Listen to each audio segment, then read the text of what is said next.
Olá, bem-vindo ao nosso canal no YouTube Escrever com Vencer. No vídeo de hoje, nós vamos continuar a falar sobre a elaboração da tese. No último vídeo, nós vimos a elaboração da tese para o modelo Enem, o tipo de proposta que o Enem normalmente solicita aos candidatos de análise de um problema da sociedade brasileira. Os vestibulares normalmente têm outros encaminhamentos para a proposta de redação. Nós vamos tomar hoje como exemplo o vestibular da GV. Eu vou mostrar para vocês duas propostas que foram dadas pela GV aos candidatos de Economia e Direito, propostas diferentes do ano de 2019. Nós vamos começar pela prova de Economia. A proposta vinha com três textos motivadores, né? Então, diga não às pequenas corrupções. Você vai observar, nós vamos ler cada um dos textos para pensar em quais seriam possíveis encaminhamentos para essa tese, para essa proposta. Você vai perceber que aqui havia a necessidade de um posicionamento crítico bem delimitado. Vamos observar em cada um dos textos que já existe, além de um caráter informativo em relação ao tema, um certo encaminhamento para a reflexão do candidato. Vamos ler texto a texto para observar isso. Como nós já vimos anteriormente, é sempre importante que você observe o tema antes de fazer a leitura dos textos motivadores, porque assim o seu olhar já vai ficar voltado para o que você precisa discutir. Tá? Então, para os candidatos de economia em 2019, a GV propôs como tema as pequenas corrupções na sociedade brasileira são causa ou consequência das grandes corrupções? Então vejam que aqui nós temos um tipo de tema diferente do que normalmente aparece no Enem. Aqui não é uma análise de um problema, apenas de um problema brasileiro. Toma-se isso como um problema e pede-se para que se analise, conforme nós já vimos, aspectos relacionados a esse problema. Aqui existe bem delimitada a indicação de uma escolha do candidato. Quem fosse fazer essa redação, esse texto dissertativo, tinha que escolher. Então, na tese, tinha que deixar bem claro se as pequenas corrupções são causa das grandes corrupções ou se elas são consequências das grandes corrupções. Como que você poderia pensar melhor em qual seria a sua tese, em qual seria o ponto de vista que você defenderia ao longo do texto? Então, seria muito precipitado da sua parte já falar assim, não, eu vou dizer que são causa, ou vou dizer consequência. Elabora o seu pensamento para pensar na sua tese depois da leitura dos textos motivadores. É claro que para isso você vai utilizar a sua opinião, a sua visão de mundo, o seu repertório, mas é sempre melhor que você atrele a determinação do que você quer discutir no seu texto à leitura dos textos motivadores, para você entender bem qual é o encaminhamento que a banca examinadora quer que você dê ao texto. Então, vamos observar os três textos que foram dados nessa proposta para os candidatos de economia. Junto do texto 1 vinha esse texto. Eu ampliei para ficar mais fácil de você observar. Embora eu acredite que você já tenha visto, porque isso foi amplamente divulgado nas redes sociais. Era a campanha Faça a Sua Parte, hashtag contra a corrupção. Então vinha assim nele, pequenas corrupções, diga não. E os exemplos dessas pequenas corrupções que acompanham a sociedade brasileira, que são muitas vezes naturalizadas na nossa sociedade. Então, falsificar carteirinha de estudante, roubar TV a cabo, comprar produtos falsificados, furar fila, tentar subornar o guarda para evitar multas, colar na prova, bater ponto pelo colega de trabalho e apresentar atestado médico falso. Tá? Então, lendo já esse primeiro texto, você vai entender que esses exemplos, né, de pequenas corrupções revelam comportamentos que muitas vezes são mantidos, né, por grande parcela da nossa sociedade, certo? Então, já vai guardando esse tipo de informação para depois você conseguir dar o enfoque que você pretende no seu texto. O texto 1 trazia informação sobre essa campanha. Ele vinha assim: criada pela Controladoria Geral da União, CGU, a campanha Pequenas Corrupções Diga Não tem como objetivo principal conscientizar os cidadãos para a necessidade de combater atitudes antiéticas ou até mesmo ilegais, que costumam ser culturalmente aceitas e ter a gravidade ignorada ou minimizada. As peças publicitárias buscam chamar a atenção e promover a reflexão sobre práticas comuns no dia a dia dos brasileiros, como falsificar carteirinha de estudante, roubar TV a cabo, comprar produtos piratas, furar fila, tentar subornar guarda de trânsito para evitar multas, entre outras. As imagens da campanha foram inicialmente divulgadas nas redes sociais da CGU em junho de 2013. Numa segunda etapa, em fevereiro de 2014, a campanha alcançou 10 milhões de usuários no Facebook. É importante você perceber aqui que a GV pedia que o candidato observasse que uma campanha como essa tem um caráter educativo. Então, existe, né, por parte da sociedade uma necessidade de reconhecer essas atitudes como práticas de pequenas corrupções, como atitudes antiéticas, muitas vezes até ilegais, para que o cidadão, reconhecendo que isso, né, é uma pequena corrupção, para que ele possa, então, entender que isso tem que ser banido, né, um tipo de atitude que não poderia ser aceita, certo? Então, é aqui algo a ser guardado na memória antes de se pensar efetivamente no encaminhamento a ser dado no texto. O texto 2 era fragmento de um artigo de opinião, então ele já tinha um caráter argumentativo também. Era necessário estar bem atento a ele. Ele dizia o seguinte: quando dizem que a corrupção é sistêmica, não estão se referindo somente à corrupção generalizada no governo, mas sim em toda a sociedade. São milhares os exemplos de pequenas corrupções com que a sociedade brasileira se defronta. Estima-se, por exemplo, que a corrupção pública seja responsável por desviar 80 bilhões do seu verdadeiro propósito. Por outro lado, a sonegação de tributos, que não é do trabalhador assalariado, compromete cerca de 400 bilhões a 500 bilhões por ano, o que representa aproximadamente 10% do PIB brasileiro. A corrupção não é somente obter proveitos indébitos, que envolvem suborno ou pagamentos ilícitos.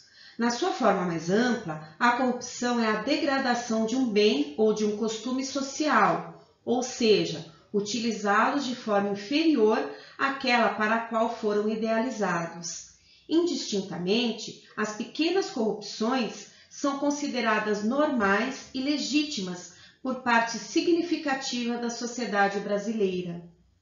E por serem culturalmente aceitas por uma parcela, não haveria motivos para serem condenadas ou combatidas. Se o objetivo de um país é evoluir culturalmente, economicamente e socialmente, todo e qualquer tipo de corrupção deve ser combatido, independentemente de sua origem ou grandeza.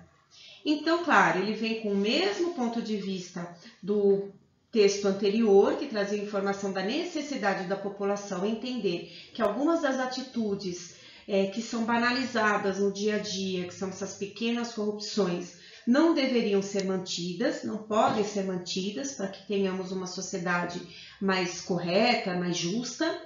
E aqui vinha também esse mesmo tipo de observação, né? Existe a corrupção por parte do governo, mas a corrupção também que vem da sociedade é também bastante maléfica, também tira muito dinheiro dos cofres públicos e torna legítima, é vista como legítima, melhor dizendo, a corrupção do dia a dia. Né? Então, esse final, né, de que a corrupção deve ser combatida, independentemente de sua origem ou grandeza, mostra que não se pode normalizar, tornar, né, viável a manutenção de qualquer tipo de corrupção, seja ela oriunda do governo ou da população. E por fim, no texto 3, nós tínhamos o combate à corrupção tem aparecido como uma das principais bandeiras nessa novíssima história da República que brasileiros começam a escrever.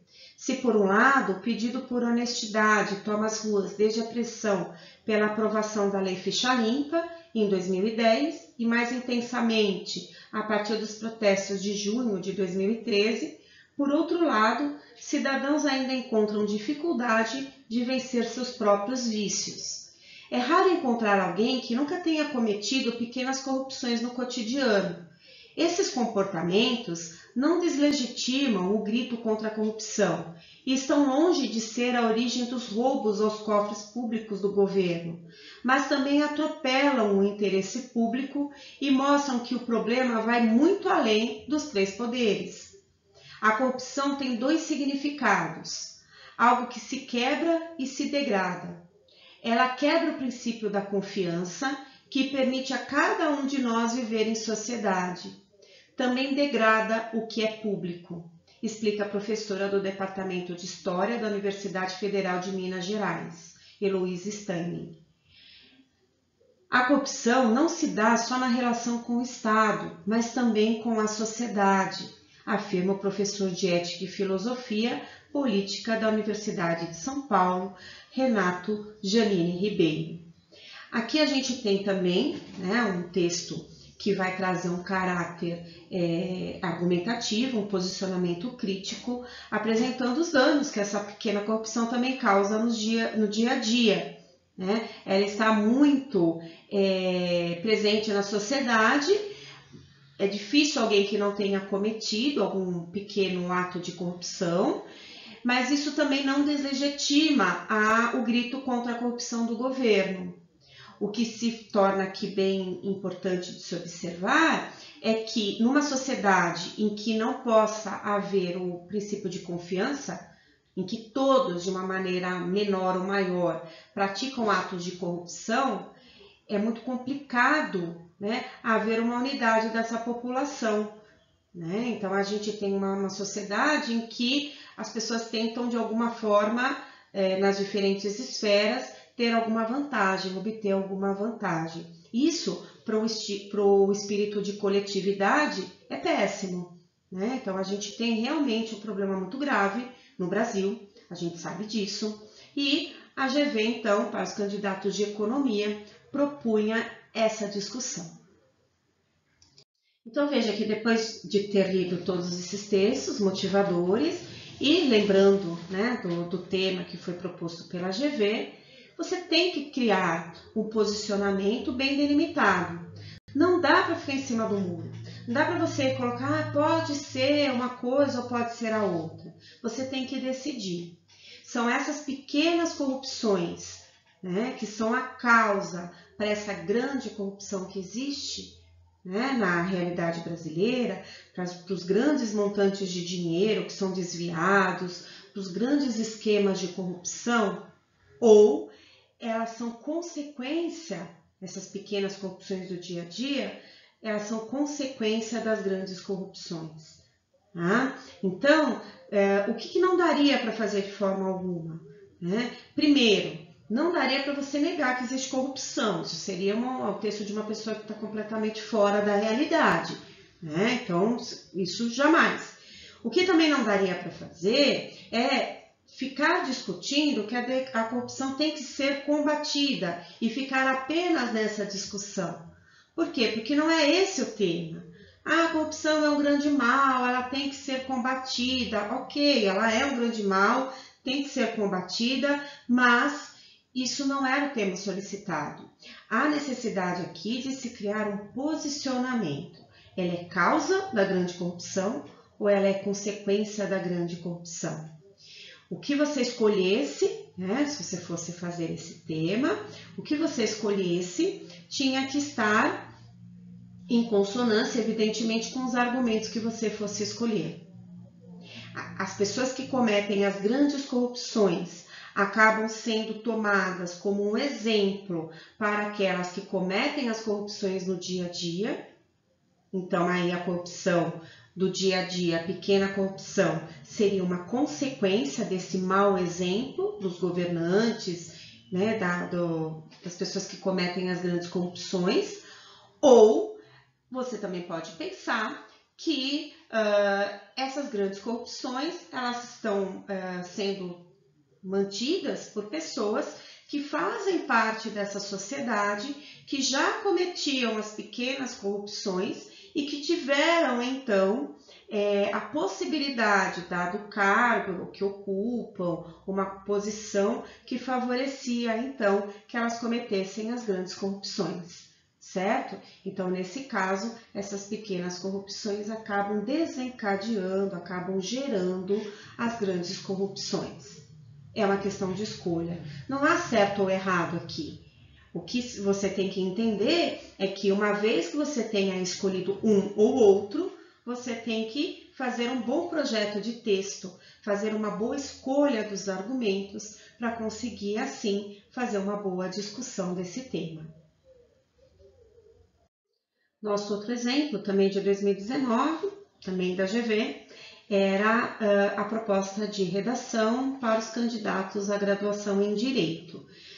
Você vai observar aqui que nós também temos 3 textos motivadores e você também vai observar que havia uma necessidade de um posicionamento bem delimitado, de uma escolha, tá bom? Com possibilidades diferentes, então, de encaminhamentos. O tema indicado para os candidatos a direito era, tudo indica que na atualidade a ideia tradicional de que o melhor do Brasil é o brasileiro entrou em crise e se tornou polêmica, o que se reflete nos textos aqui reunidos, que nós já vamos ler. Com base nas ideias neles contidas, bem como em outras informações que você considere relevantes, redige uma dissertação em prosa sobre o tema.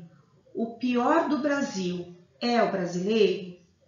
Então vejam que novamente aqui você tem como posicionamento, como tese, a necessidade de uma escolha que vai levar a um texto completamente diferente de uma outra escolha que você fizesse, certo? Ou você concorda com essa afirmação, considerando que o pior do Brasil seja realmente o brasileiro, ou você vai considerar que não e vai ter que trazer um outro tipo de discussão, do que seria daquele candidato que concordaria com essa frase, certo? Então, vai levar a possibilidades bem diferentes aí de produções, de defesas, de argumentação.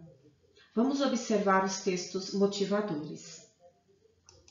O primeiro texto era o fragmento de um artigo de opinião publicado num blog, escrito por Luciana Oliveira. O pior do Brasil é o brasileiro. Não pense na exceção, mas na regra para refletir sobre a dramática sentença no título. O mito da generosidade brasileira se desfaz cada vez mais com a ofensiva conservadora que obriga a sociedade a debater direitos fundamentais como a liberdade e a igualdade. A pesquisa Datafolha, que revelou que 1 em cada 3 brasileiros culpa mulheres estupradas, é apenas uma das provas de que não somos bons, que de modo geral é a ruindade que prevalece. Foram normais, sem características de psicopatas, que responderam ao Datafolha, uma parcela imensa de brasileiros que banalizam crimes bárbaros por convicções não só estúpidas, mas desumanas, baseadas em normas de conduta de fundamentalismo religioso. A cada 2 horas nasce uma igreja no Brasil e a sociedade está espiritualmente cada vez mais distante da generosidade, o primeiro e mais importante princípio cristão. É lenda associar a simpatia do brasileiro com magnanimidade E isso acontece porque a imprensa sensacionalista dá uma proporção gigantesca a casos isolados de bondade para faturar com publicidade. Outras pesquisas revelaram o perfil da sociedade brasileira, que se mostra ruim e estúpida por maioria ao aprovar a redução da maioridade, a prisão perpétua ou pena de morte, apesar de saber que nesse país a lei não vale para todos. Entendeu agora o título tão provocante? Então aqui era bem importante que você observasse que há um posicionamento bem delimitado, não é à toa que a GV escolhe esse fragmento, né? Então que você tem que levar em consideração esse ponto de vista que está sendo aqui apresentado. É um mito dizer que o brasileiro é apenas bondade, é apenas generosidade, é somente alegria, né? Então, nesse ponto de vista, você pode pensar, né, em várias atitudes. Aqui há alguns exemplos, né? Então, aqueles que apoiam pena de morte, sabendo que aqueles que seriam executados por causa dessa pena, muitas vezes não seriam aqueles que tivessem cometido crimes, mas que têm muito dinheiro para isso, né? Crimes hediondos, evidentemente, mas que têm muito dinheiro, que poderiam então se safar da pena. A questão aqui das mulheres que são estupradas, e muitas vezes são elas vistas, né, como aquelas que provocaram, que tiveram alguma atitude que levaram ao estupro. Então, tudo isso está bem arraigado na sociedade brasileira. E isso é colocado aqui nesse texto, nesse fragmento, para gerar, então, a reflexão do candidato antes de se pensar, então, em fazer o texto, né, a discussão solicitada. Vamos ao segundo texto. No texto 2, o pior do Brasil é o brasileiro, mesmo título. O mesmo povo que se mobiliza quando há tragédias pode virar uma corja repugnante. Rio. Ficou famoso o episódio em que uma moradora do Rio se recusou a ajudar um gringo, mesmo sabendo falar inglês. Vocês vão desculpar, mas eu não sei. Eu sabia, eu não sei. Eu vou traduzir aqui. Você está no Rio para os Jogos Olímpicos e não fala português? Segue em frente e vira à direita que tu chega no metrô. Gringo está no Rio e eu tenho que falar inglês? Se isso aconteceu em 2016, época festiva dos Jogos, imagine agora com a realidade baixa astral em que vivemos. Durante as greves e paralisações dos transportes em 2018, testemunhamos gente em guerra, empunhando galões de combustíveis que, ao encontrarem as bombas secas, acabaram na cabeça dos que estavam ali, também atrás de gasolina. Carros com 3/4 de tanque em filas longas, durante horas, apenas para completar. Gente que, em frente a uma prateleira com 2 bandejas de tomates a 10 contos o quilo, tratou de catar ambas, mesmo sob protesto de terceiros. Deixa eu garantir o meu, os outros que se danem. O brasileiro quer um país diferente desde que não envolva sacrifícios pessoais. Quer mais Estado e menos impostos. Não é genial? Quer que as coisas mudem, que a corrupção acabe, mas sem mudar o próprio comportamento. A gente se acha malandro tirando onda de gringo otário. Quem são mesmo os otários? Então, novamente, um texto de caráter argumentativo, traz aqui um forte posicionamento crítico, novamente com o mesmo ponto de vista. O brasileiro não é tão cordial, não é, alguém que é tão solícito como muitas vezes se pensa, como o mito que se tem, né, de que ele realmente é muito boa gente. Né? Então, novamente, vem esse posicionamento aqui no segundo texto motivador. Vamos ao terceiro. Então, no último texto, o mito da cordialidade do brasileiro. Mais uma mentira. A gente já observa aqui que também é um outro texto de posicionamento crítico. O Brasil é um país construído em cima de algumas verdades, mas, sobretudo, de muitas mentiras. O mito da cordialidade do brasileiro é uma delas. Pode não ser uma mentira total, mas tampouco essa cordialidade é uma verdade integral. Seria ela então uma meia-verdade? Talvez. Como expressão da nossa identidade nacional, costumamos dizer: nós, brasileiros, somos o povo da alegria, do calor humano, da hospitalidade e do sexo. Tudo bem, temos lá nossas mazelas, nossos problemas, mas nenhum povo é mais caloroso, simpático e sensual nesse planeta. Nos identificamos pela nossa cordialidade, simpatia e calor humano. A cordialidade do brasileiro é um fenômeno existente, parcialmente entre as camadas dos favorecidos culturais e socioeconômicos. Camada de cima. Entre as pessoas da mesma hierarquia social, realmente existe certa cordialidade. Frente aos discriminados, mulher, criança, idoso, negros, pobres, índios, etc., no entanto, a realidade é bem distinta, visto que eles são torturáveis, prisionáveis, imortáveis, extermináveis. De 1980 a 2000, cerca de 2 milhões de pessoas foram mortas no Brasil em razão de causas externas, acidentes, suicídio e homicídio, dados do IBGE. O Brasil é palco de cerca de 10% de todas as mortes dolosas do planeta, quase 50 mil por ano. 10 mulheres são assassinadas diariamente no nosso país, sendo 7 por pessoas de seu relacionamento, marido ou ex-marido, namorado ou ex-namorado, e noivo ou ex-noivo. Com esses números, não dá para dizer que todos somos cordiais, hospitaleiros, simpáticos, cheios de calor humano, etc. Pelo menos não é essa, com certeza, a visão dos discriminados, dos torturáveis, prisionáveis e extermináveis. Então, novamente, a gente trazia aqui um texto com uma visão de que o brasileiro muitas vezes causa graves problemas à sociedade e que essa cordialidade pela qual o brasileiro é conhecido nada mais é do que um mito, né? Nada mais seria do que uma mentira, né? Ou pelo menos uma meia-verdade, certo? Então, com esse encaminhamento, era necessário que você começasse a pensar, né, caso fosse fazer essa proposta, que você iria defender.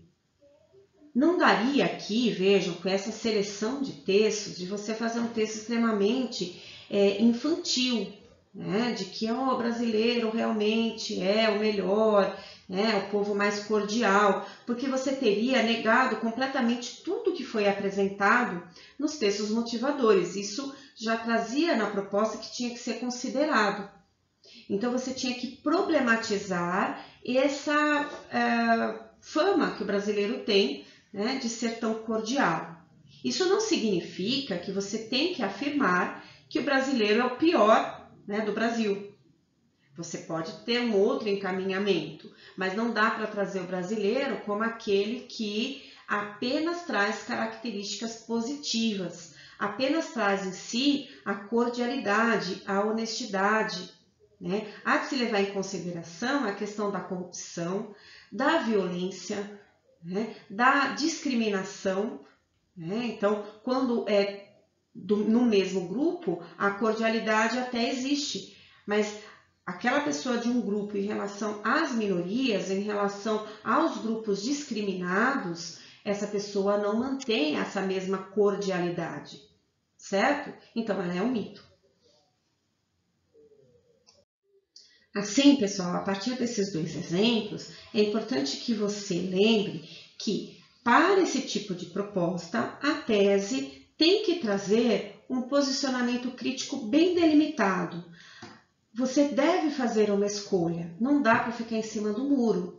Você vai ter que escolher, no caso do primeiro exemplo, se a pequena corrupção é causa ou consequência da grande. Nesse caso aqui, do segundo, de direito, você tinha que escolher, né, se era ou não, né, o brasileiro é ou não o pior do Brasil, certo? E a partir dessa escolha, com base no seu repertório e na leitura dos textos motivadores, preparar todo o seu projeto de texto para fazer uma boa argumentação. Lembrar também, é importante lembrar também, que a tese tem que aparecer sempre no primeiro parágrafo, já abrindo o texto, já trazendo um bom encaminhamento, né, uma boa noção do que seu texto vai trazer. Né? Então, vai encaminhar o olhar do leitor do seu texto. Nós temos um vídeo também que vai tratar, né, que já vai ser o próximo, vai trazer aqui na sequência, uma reflexão sobre a importância da introdução. O que tem que ter na introdução, além da tese?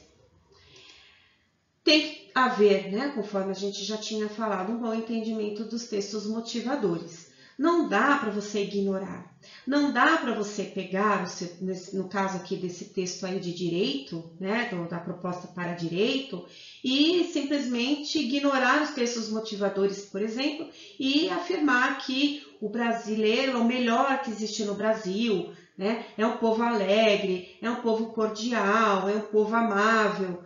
Você não teria, né, uma boa avaliação, porque você teria desconsiderado completamente essa visão, né, que estava sendo abordada na própria prova. Lembrando também sempre, né, da importância de usar uma linguagem pessoal no seu texto dissertativo argumentativo e, então, por causa disso, o uso da terceira pessoa.